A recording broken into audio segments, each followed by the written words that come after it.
Now, Newsman Dennis Daly presents his unique look at current events in another of his wide-ranging daily video blogs.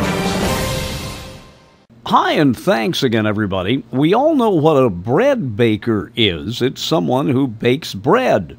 But have you ever heard of a PACKARD-BAKER? Well, it's not someone who bakes Packards. Maybe we need to define here what a Packard is. It was a great line of cars. Packard Motor Company was one of the original manufacturers of automobiles. It was founded in 1899. And over the years, Packard had a flair for building snazzy cars. As a matter of fact, in many small towns, it was the mayor, or maybe the best-known doctor, who drove a Packard. Now, Studebaker had been building wagons since the 1850s. It first started building motorized wagons in 1902. In 1908, it introduced a limo and was an early leader in the production of buses.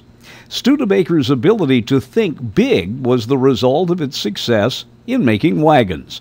By the 1940s, Studebaker was building a reputation as a car maker that hired the latest designers. In '53, the little company, based in South Bend, Indiana, was putting out some pretty ahead-of-its-time cars.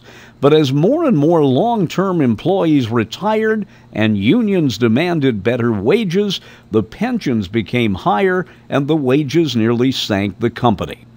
In '53, Studebaker and Packard announced a merger. Then the Packard half of the company found out Studebaker was in far worse shape than it had thought. Studebaker would not be able to keep the Packard line going. So the merged company, though, realized it had contracts with dealers for at least 2 more years. The answer in 1957 and '58 was to take a top-of-the-line Studebaker such as this one and make a PACKARD-BAKER. Some of the cars had exaggerated front ends. In other cases, they added a second fin, one atop the other. They were monstrosities. The Packard buyers didn't like it, and '58 was the last year the PACKARD-BAKER was made.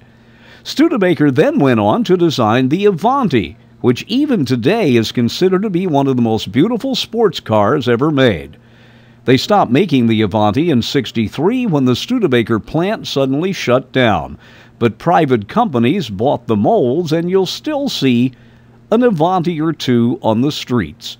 But that's the story of the PACKARD-BAKER, a car that was a last-ditched effort to keep the Packard name alive, but just didn't quite cut it. I'm Dennis Daly with your Daily News Update.